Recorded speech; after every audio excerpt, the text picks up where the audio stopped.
The Pixel 10 Pro XL is here. In today's video, I will show you all the new exclusive features that you need to know about. So without further ado, let's jump in.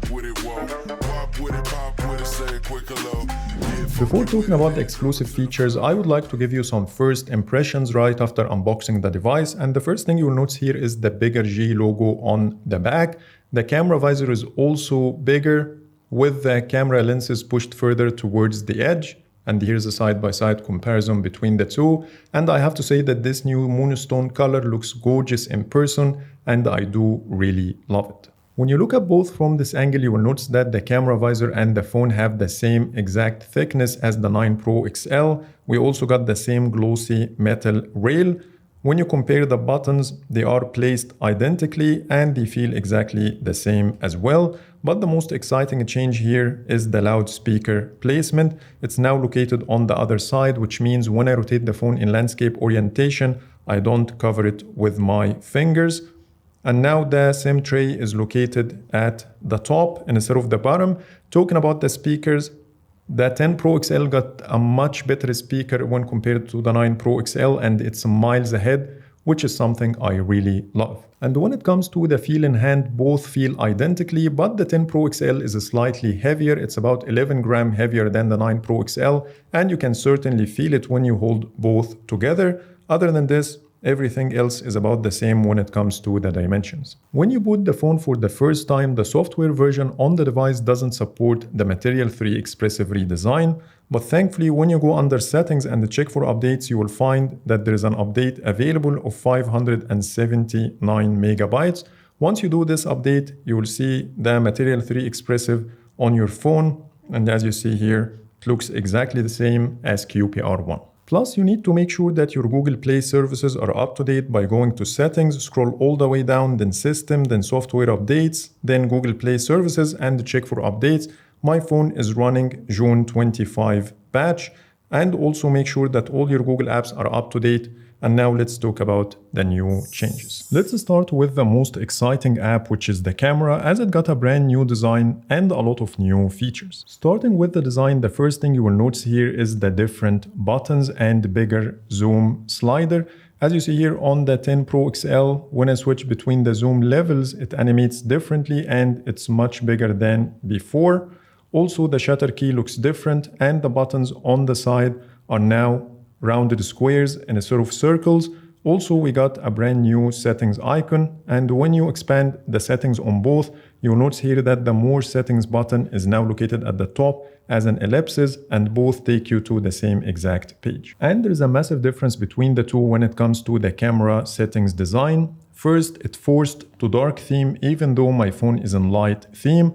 It supports the Material 3 Expressive redesign, so all the items are now separated with much bigger toggles. And when you swipe down like this, the camera settings gets pushed down, which wasn't the case before. We also have more categories and things are better organized in the newer version. So let's go through them one by one, starting with the device storage. It's now located at the top. And when you go to both, you will see a massive difference in the design. They work exactly the same, but the newer version looks so much better. And the second change is the new model download item that currently includes the ProRes zoom model. And it says here Pixel camera uses generative AI models to enhance quality during image processing. And this is a new feature on the Pixel 10 Pro models. From my initial testing, the zoom quality improved quite a lot, and I'm going to show you some samples later. Moving to the next category, which is composition. Now it includes a lot more items in comparison. Previously, it used to show only the framing hints and grid type, but now it also includes the keep selfies as seen, which used to be called save selfie as previewed.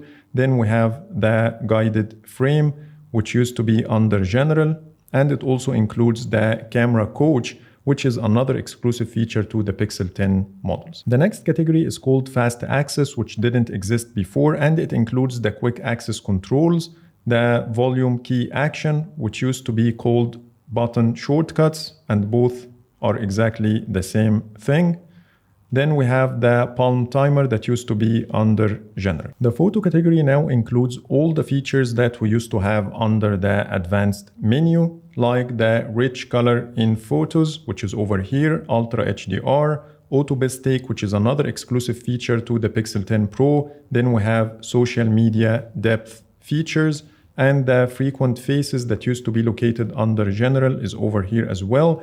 And when it comes to astrophotography, it got this consolidated menu that includes the same two toggles that we used to have under advanced. Under the video category, we have the same video stabilization and the audio zoom toggles, but when it comes to store videos efficiently, there are some differences. Previously, this toggle used to record videos in H.265 instead of 264 to save some storage, but now you have the freedom to choose whatever format you want, in addition to a new option called AV1.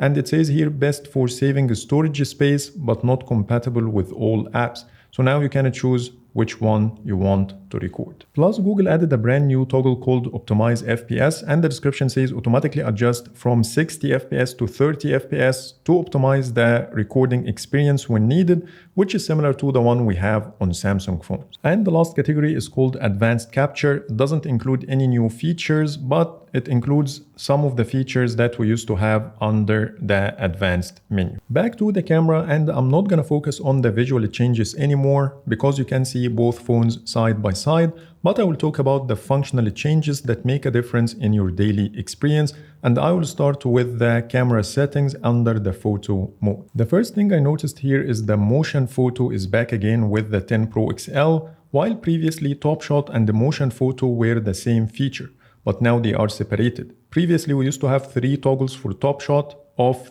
auto or on, while now we have off or auto. And if you want to activate the motion photo, here you have 3 toggles, off, auto and on. Moving to the zoom, we got 4 new changes. The first one is the 10x toggle that didn't exist before, and when you zoom more than 15x on both, you should see this window at the top right corner. Previously, to expand this window, you need to swipe like this, while now we have an extra button to help you expand the window. Plus, we got this new stabilizer at the bottom right corner. When you tap on it, it will stabilize the scene more, and I tried it with high zoom levels and it works really well. And the last change is the 100x zoom, while previously the maximum zoom was 30x. Moving to the portraits, we got 2 exciting changes. First, now you can take 1x portraits. It's no longer limited to 1.5x like before. Plus, when you tap on the settings, now we have a Pro tap under the portrait mode, which will allow you to take 50 megapixel portraits. But the only bad news here is the telephoto is still not used in portraits. When it comes to Add Me, long exposure and the action pan, they work exactly the same, no difference other than some visual tweaks. Back to the main photo tab, and let me show you a minor change here. When you take a look, you will see that the brightness and shadows are now called shadows and exposure, and they swapped places. Moving to the videos, we got some improvements, while other things remained exactly the same. For example, blur videos are still limited to 1080p with no front camera support, same as the slow motion videos are still limited to 1080p, and we didn't get the 120 FPS like all other flagships. But when you go to the video tab, you will see some improvements. When you go to settings on both, you will notice here that now we have a more tab that includes the speech enhancement and the video stabilization to make the list shorter, but all the toggles are exactly the same. But the most exciting change here, when you turn on video boost, you will see a lot of improvements. The first one is the ability to use the ultra wide, which is a great addition, but unfortunately the front camera is still not supported. The second video boost improvement is in the frame rate. Now you can record in 24, 30 or 60 frames per second on the 4K resolution, while previously it was limited to 30 or 60. And when it comes to 8K, you have the same thing. You can record in 24 or 30 instead of only 30 like before. And you will see the same FPS improvement under night side videos, so you can record 24 FPS under the 4K and the 8K resolutions. And the last improvement under photos is in the panorama shots. Now you can take up to 5x panorama shots, and here you have 3 different presets to choose from, 1, 2 or 5x, but you cannot zoom anywhere in between. Now let me show you some of the new camera features in action, and I would like to start with the portraits. But before showing you my samples, let me first show you one more feature that I spotted while taking portraits on the 10 Pro XL today. As you see, while using the portrait mode with the front camera, I can see the blur effect already applied before even snapping the shot, which wasn't the case on the 9 Pro XL, and here's a side-by-side comparison between the two. Both are set to the same portrait mode, but only the 10 Pro XL is giving me the blur effect in the preview, while the 9 Pro doesn't. You will also be shocked to see Google finally improving the subject isolation. So look at this side-by-side comparison with the 9 Pro XL. It's a day and night difference between the two. It isolates my hair and ears a lot better now, same as my arms and the small gaps between them. It's also worth noting that the blur effect is not as flat or intense as the 9 Pro XL, but it looks more natural and the intensity changes based on how far is the object from the camera. The front camera got the same improvements, but the only scenario the 10 Pro XL still struggles with is isolating my glasses, same as the 9 Pro XL, while all other parts of the photo are so much better. The second thing I want to show you is the new 50 megapixel portraits. They look so much better in terms of details. You can technically take 50 megapixel photo on the 9 Pro XL and convert it to portrait in post, but it's a lot easier to do this right from the camera app. And when it comes to the 1x portraits, here is how it looks side by side with the 1.5x of the 9 Pro XL. It's not only wider and more detailed, but again the subject isolation is a lot better. Overall, I'm really happy with what Google achieved here, but I'm still waiting for the telephoto portraits and more improvements to the subject isolation to make it perfect. The next feature is the generative AI ProRes zoom. I compared it to the 9 Pro XL and the S25 Ultra to see if it really makes a difference, and here's the first sample at 30x zoom. To me, the 10 Pro XL photo looks fake. It doesn't show the real texture of the wall, and the colors are too saturated in comparison. Overall, I do prefer the S25 Ultra the most here because of its realistic look and good amount of details, followed by the 9 Pro XL, and the 10 Pro XL comes last. At 100x, which is only supported on the 10 Pro XL and the S25 Ultra, the AI added a fake hair to the woman's face that doesn't exist in reality.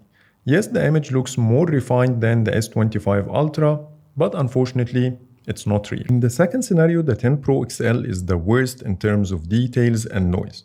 The text is barely readable and the other text on the door is not visible. The S25 Ultra is still the best at this zoom level, followed by the 9 Pro XL. The 100x shot this time is very clean and acceptable, but the AI did fake some of the details in the text, but overall it's still readable, but you have to use this feature with caution as it might do any unexpected thing that might change the whole meaning. In the third scenario, the same story repeats itself. The 10 Pro XL produced fake colors and texture, while the other two phones look more realistic, and here's the 100x version, which I like, but it doesn't represent the actual scene accurately. What's even more funny is I took 3 photos of the same dome and the AI generated 3 different engravings for the same building, which is hilarious. But thankfully you can turn off the generative AI ProRes zoom feature under your camera settings by going to model download, then delete the ProRes zoom model. But keep in mind when you do this, your phone zoom level will be maxed out to 30x, same as the 9 Pro XL, which means that the 100x zoom of the 10 Pro XL is just an AI model that produces fake results. Seriously. Another disappointing feature is Camera Coach. I don't think anyone will ever use it as it takes a very long time and effort to follow along. First, you need to wait for the AI to analyze the scene and give you some suggestions. When you pick the one you like, it overlays the step on the screen, so you have to read the step, take the action, and then hit next. Then read the next step, take the action, and hit next. You need to do this 5 times to snap a single shot that usually takes about 5 to 10 seconds max. I was about to get a heat stroke in this hot weather before snapping the shot. Google can make this feature a lot more useful by overlaying arrows and other visual cues, rather than showing some text that takes time to read. Enough with the gimmicky features and let's talk about the new 5x panorama shots. In real life, I found it to be very useful in situations where the landscape is a bit far and you don't have the chance to get closer, plus the results are impressive. Here's a side-by-side comparison with the 1x version. I thought at first that it uses the telephoto, but it's actually a digital crop from the main sensor. I don't have any problem with the digital crop as far as the quality is good enough. And the last feature I want to talk about in this chapter is Auto Best Take. I couldn't get this feature to work while taking photos of myself, and after checking the guide, which is available under the camera settings and then auto best take, when you tap on more info and go to how to, it says here open the camera app, go to photo settings, make sure top shot is set to auto and auto best take is on in more settings, take a photo with 2 or more people and review the photo in your gallery. So it seems like this feature only works with group shots. So I will try to show you a demo in my full review, and don't forget to subscribe and hit the bell icon because you will see a lot of new videos about the new Pixel 10 Pro XL. And now let's move on to the next chapter. Now let's talk about the new features spotted in Google Photos on the Pixel 10, and the first one is related to the new ProRes zoom of the Pixel 10 that uses generative AI to enhance the photo. When you take any zoom shot on the Pixel 10 now, you will see this ProRes zoom animation at the top to let you know that this feature is used. The second change is the new photo editor. On the Pixel 10 models, you should be able to edit your photos using a voice command or a text prompt without the need to go through the editing tools yourself. It should appear as a text box at the bottom of the screen, but unfortunately I didn't get this feature yet, and here is how it looks on Google's website. You can say things like fix the lighting, remove an object, or restore an old image. So I'm not sure if it's J restricted or Google is still rolling out the feature, so let's wait and see. But anyways, I got this brand new photo editor, so let's see how it works. The first thing you can do here is the ability to immediately crop your photo without the need to go to any other tab by using these handles at the corners. And once you do this, it takes you to another page called the framing, where you can adjust the angle. And also you have some fixed buttons at the top like rotate, mirror, change the aspect ratio, and also the auto frame feature that we used to have under Magic Editor. By the way, Magic Editor is completely gone, and all the features that used to be underneath it can be found under different tabs in this new design. And here is how the generated results look. Instead of swiping right and left like before, you see this carousel at the bottom to switch between the photos. And if you don't like any of them, you can tap on the refresh button. The second thing that you can immediately do from this page is the ability to circle whatever you see on the screen, and it will give you access to all the features that we used to have under the Magic Editor, like portrait blur, erase, move, and reimagine.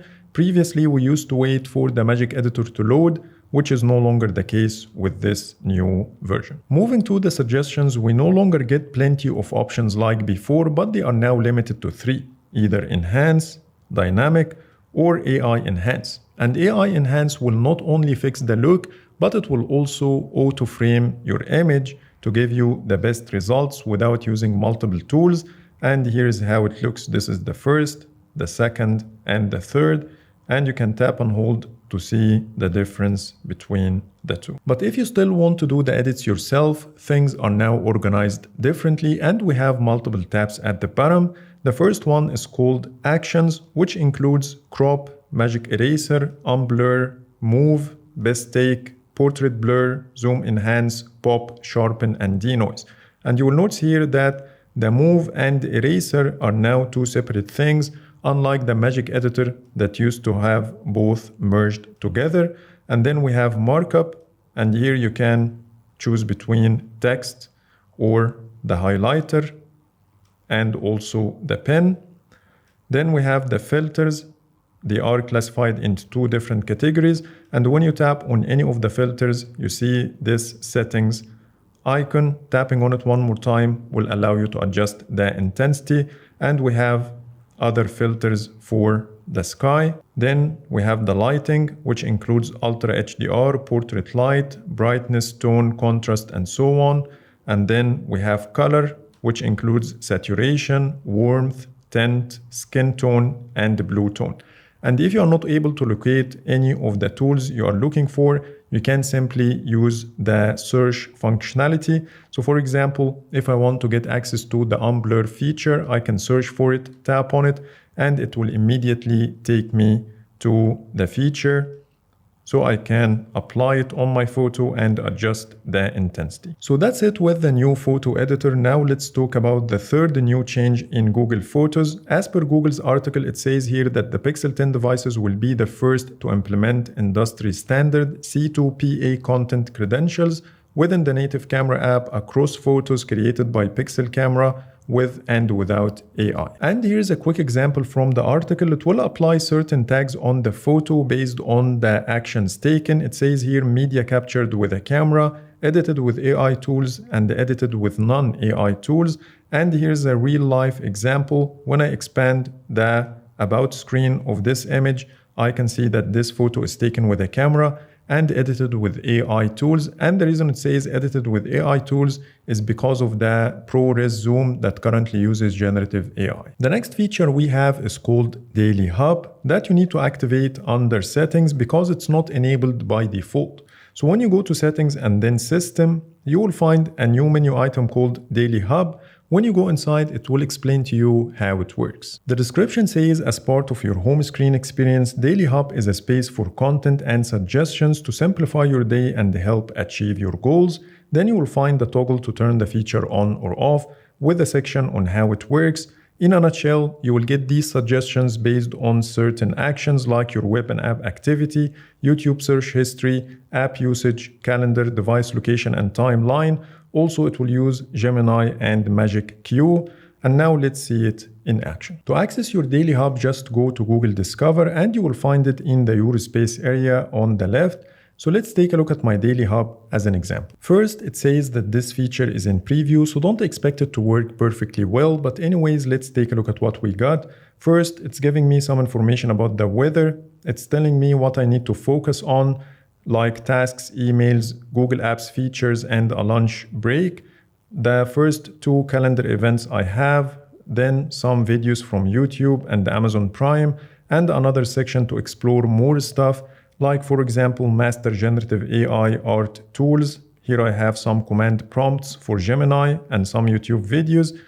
And when you tap on any of these prompts, it will automatically start Gemini and give you the answers or the updates like this in a floating card, or you can watch the YouTube videos if you want. Overall, I'm not a big fan of this feature and I don't think I will use it daily, but let's wait and see if Google will make it any better over time. And now let's talk about the new Magic Q feature. By the way, this feature is restricted to certain countries as per Google's article. It says here it only works in Australia, Canada, India, Ireland, Japan, Malaysia, Singapore, UK, and United States, English only, and you have to be more than 18 years old.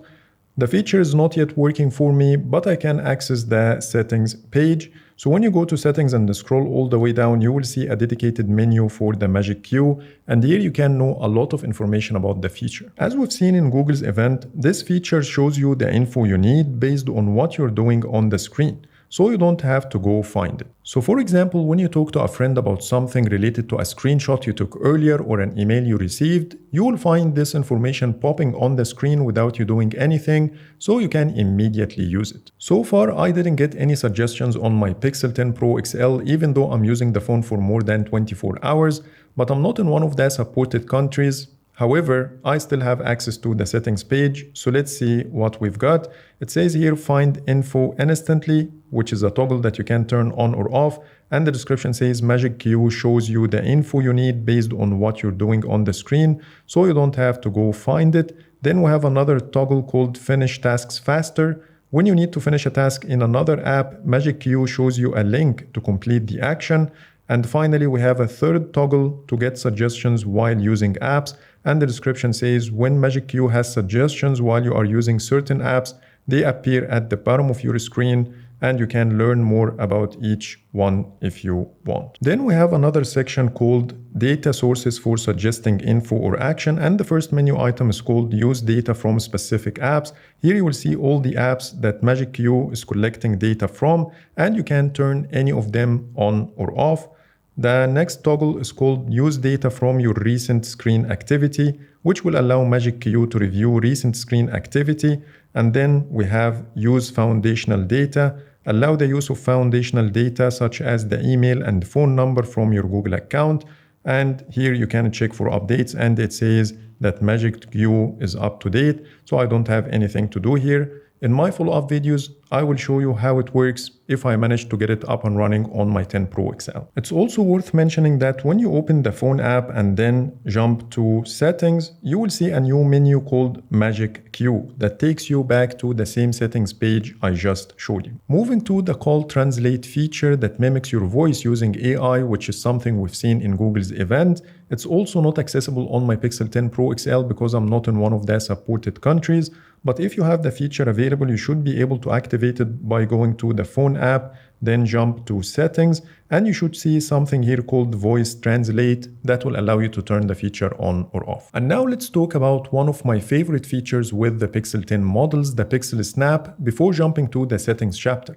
And let me tell you that you have to watch the settings chapter because it includes a lot of new exciting features that you need to know about. Back to the Pixel Snap, it's just another name to the MagSafe feature we have in the iPhones for a very long time, which means the Pixel 10 devices now have built-in magnets that will allow you to use any supported MagSafe accessory without a problem directly on the device. I tried it with this stand, and as you see, the magnet is very strong.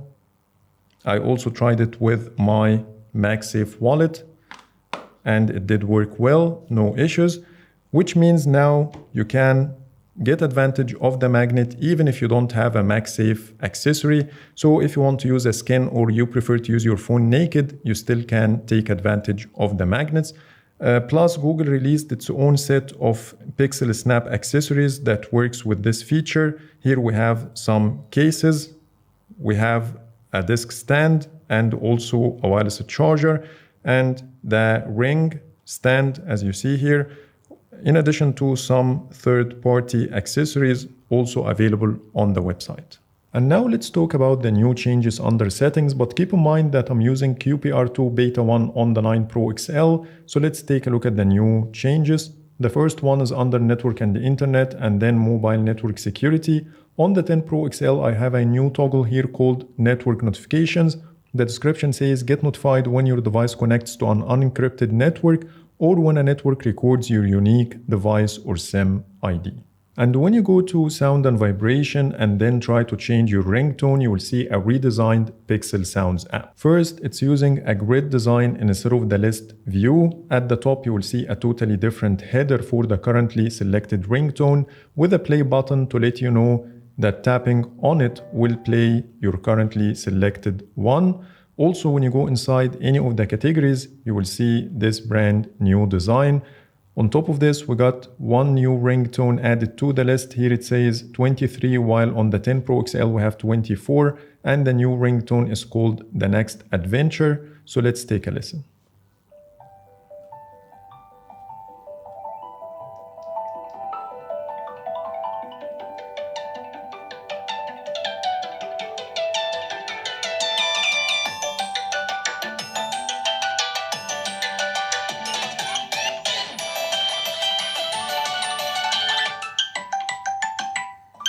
Another difference spotted is when you change your ringtone in the older version and then go back without saving the changes, it doesn't complain. While now, when you try to get out of the app, it tells you that you have unsaved the changes and then gives you a warning before leaving. So if you want to keep editing and then hit save, it will apply the changes. We also got a brand new notification alert sound under the Pixel Sounds category called Kernel, and here's how it sounds. And finally, the alarm got a new sound as well, which is called Fresh Morning. So let's take a listen.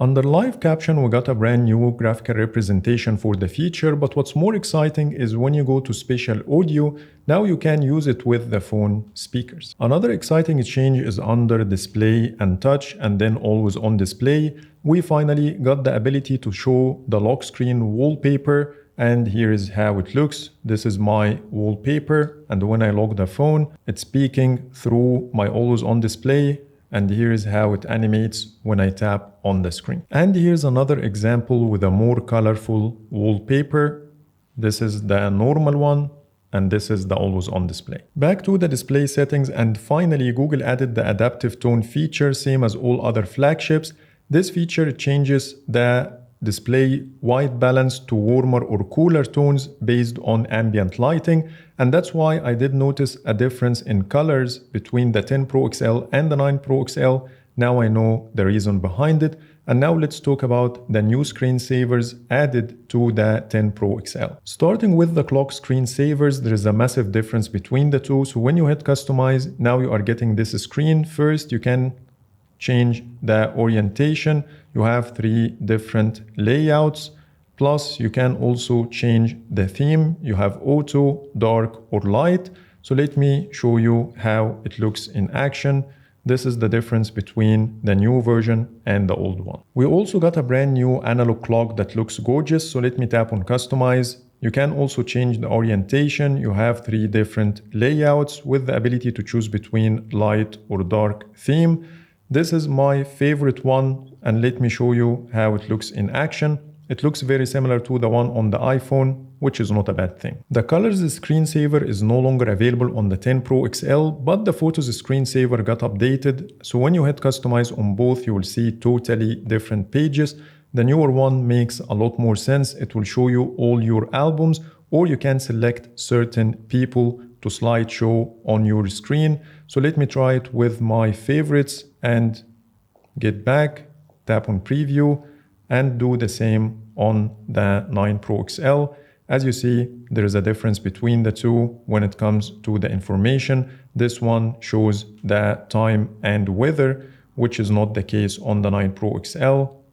And I don't have the option to activate this feature. The home controls one looks exactly the same on both, but we got a brand new pixel weather screensaver on the 10 Pro XL, and here's how it looks. You will see the weather info with the time showing at the bottom. Under the wallpaper and the style app, when you go to more wallpapers, you will see a redesigned emoji workshop.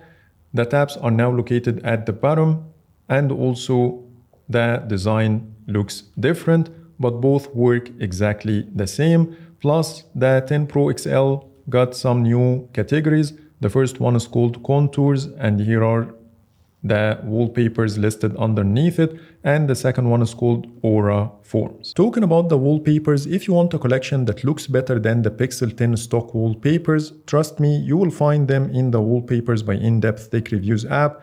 You will find its Google Play Store download link in the description. And by the way, you can download any of these wallpapers locally on device, so you can apply the wallpaper effects of Android 16 on them. Not only this, but you can edit your wallpaper before downloading. You can adjust the blur, the brightness, the hue and saturation, and then download the edited version as well. So don't forget to give it a chance. You will find the link in the description. And now let's get back to the new features. Under battery, there are 2 notable changes. The first one is the removal of the battery share feature, because the Pixel 10 models support the Qi 2 standard, which doesn't allow this feature. The second change is under battery health. The recently rolled out battery health assistance feature is currently not showing on the Pixel 10 models. That's because it's forced by default and you don't get the option to toggle it on or off. Moving to security and the privacy, and then device unlock, and then fingerprint unlock. When you scroll all the way down, you will see this brand new feature called Optimize for Screen Protector. And when you tap on it, it will ask you to scan the QR code on the screen protector packaging to see if it's gonna work well with your Pixel 10 fingerprint scanner or not. And when you scroll down, it will give you a couple of tips. For example, it says here, it's better to put the screen protector first and then set your fingerprint and make sure it doesn't include any bubbles. If you have the QR code, it will allow you to scan it from here, but if you don't have it, it will automatically enable the feature. Under system, the only change we have here is the daily hub feature that I already covered earlier. Moving to the accessibility, it seems like Google did finally fix the low PWM dimming frequency of the Pixel displays, by adding this new toggle, which is called Adjust Brightness for Sensitive Eyes. The description says adjust emission frequency to improve viewing experience for sensitive eyes.